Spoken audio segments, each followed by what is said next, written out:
Shalom saudara, ada satu pengajaran dari kelompok Hypergrace yang mengatakan bahwa mengajarkan takut akan Tuhan berarti kita telah menebarkan ketakutan yang mengarah kepada legalisme. Nah, hal itu sangatlah tidak berdasar dan tidak sesuai dengan Alkitab. Dalam Voice of Pentecost kali ini, kita akan membahas mengenai takut itu baik. Sekalipun terkesan negatif, rasa takut memiliki dampak yang baik bagi kita. Dengan adanya rasa takut, sebagai orang percaya, kita menjadi lebih berhati-hati dan bijaksana dalam menjalani kehidupan ini. Kita juga merasa penting untuk melibatkan Tuhan dalam segala aspek kehidupan kita. Sebaliknya, orang-orang yang tidak memiliki sesuatu yang ditakuti cenderung hidup sembrono dan semau-maunya. Orang seperti itu biasanya hidup hanya mengandalkan kemampuan dan kehebatannya sendiri. Mari kita pelajari apa yang dikatakan Alkitab mengenai rasa takut. Alkitab setidaknya memberikan gambaran mengenai dua jenis rasa takut. Yang pertama, rasa takut yang melemahkan. Kitab Wahyu 21 ayat 8 menuliskan bahwa orang penakut itu mendapat bagian dalam kematian yang kedua. Artinya, orang penakut akan masuk neraka. Namun, penakut seperti apa yang dimaksud dalam ayat ini? Dalam ayat ini, kata penakut diterjemahkan dari bahasa Yunani deilos, yang berarti kengerian. Namun, kata ini juga diterjemahkan sebagai faithless atau keadaan tanpa iman. Nah, tentu rasa takut yang bersifat melemahkan seperti ini tidaklah baik. Supaya kita tidak dikuasai rasa takut yang mencekam dan melumpuhkan ini, kuncinya hanya satu. Kita harus punya iman di dalam Tuhan Yesus. Yang kedua, takut akan Tuhan. Alkitab menuliskan banyak sekali janji Tuhan bagi orang-orang yang takut akan Tuhan. Tentu, rasa takut ini berbeda dengan kengerian yang bersifat melumpuhkan. Takut akan Tuhan tidak membuat kita menghindar atau menjauhi Dia. Sebaliknya, justru membuat kita ingin lebih lagi berjalan bersama dengan Dia dan rindu mengikuti kehendak-Nya. Mari kita lihat bagaimana seorang yang takut akan Tuhan menjalani hidupnya. Dalam kitab Mazmur, Daud menuliskan indahnya hidup takut akan Tuhan. Namun bagaimana prakteknya dalam hidup sehari-hari?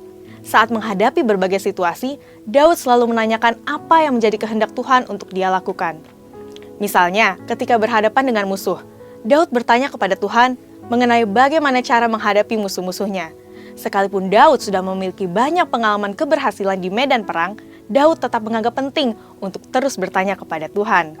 Apakah orang yang takut akan Tuhan tidak pernah melakukan kesalahan? Tentu tidak. Daud bahkan melakukan berbagai kesalahan besar seperti berzina dan membunuh seseorang yang sangat setia mendukung dirinya. Bagaimana Daud menyelesaikan dosa-dosanya di hadapan Tuhan? Alkitab menuliskan bahwa setelah ditegur oleh Nabi Nathan, Raja Daud mengakui dosa-dosanya. Mengakui dosa-dosa yang kita lakukan tidak salah, karena 1 Yohanes 1 ayat 9 menuliskan bahwa jika kita mengakui dosa kita, maka Ia adalah setia dan adil, sehingga Ia akan mengampuni segala dosa kita dan menyucikan kita dari segala kejahatan. Takut akan Tuhan membuat kita senantiasa mengoreksi diri, serta hidup di dalam pertobatan setiap hari. Jadi, jika dikatakan bahwa orang yang percaya kepada Yesus tidak perlu bertobat atau mengakui dosa lagi dan tidak perlu memohon pengampunan dosa, tentu hal tersebut tidaklah tepat. Memang benar bahwa Tuhan Yesus telah membayar lunas semua dosa kita. Namun, pertobatan setelah seseorang mengalami kelahiran baru tetap penting bagi orang percaya. Buktinya, Roh Kudus berkata kepada jemaat di Efesus dalam Wahyu 2 ayat 5, "Sebab itu, ingatlah betapa dalamnya engkau telah jatuh. Bertobatlah dan lakukanlah lagi apa yang semula engkau lakukan. Jika tidak demikian, aku akan datang kepadamu dan aku akan mengambil kaki dianmu dari tempatnya jikalau engkau tidak bertobat." Jika orang percaya tidak perlu lagi bertobat karena mempercayai karya Tuhan Yesus yang sudah sempurna dalam dirinya, tentu pemahaman tersebut tidak tepat. Perhatikan bahwa Tuhan Yesus sendiri menegur jemaat di Efesus supaya bertobat. Dalam doa Bapa kami, kita juga diajar untuk meminta pengampunan kepada Tuhan setiap hari dengan berkata, "Ampunilah kami akan kesalahan kami, seperti kami juga sudah mengampuni orang yang bersalah kepada kami."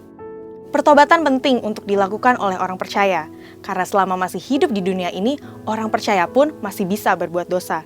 Syukur kepada Tuhan, darah Yesus menyucikan kita dari segala dosa. Pertobatan memberikan tempat bagi darah Yesus dan anugerahnya untuk menyucikan diri kita lagi. Dan pertobatan hanya bisa terjadi jika kita takut akan Tuhan. Tidak menjaga rasa takut akan Tuhan akan mengeraskan hati nurani sehingga sulit bertobat. Orang yang tidak bertobat bisa kehilangan keselamatan. Saudara, untuk penjelasan selengkapnya dari tim teologi kami, silahkan buka link yang ada di atas atau scan QR Code yang tersedia. Tuhan Yesus memberkati.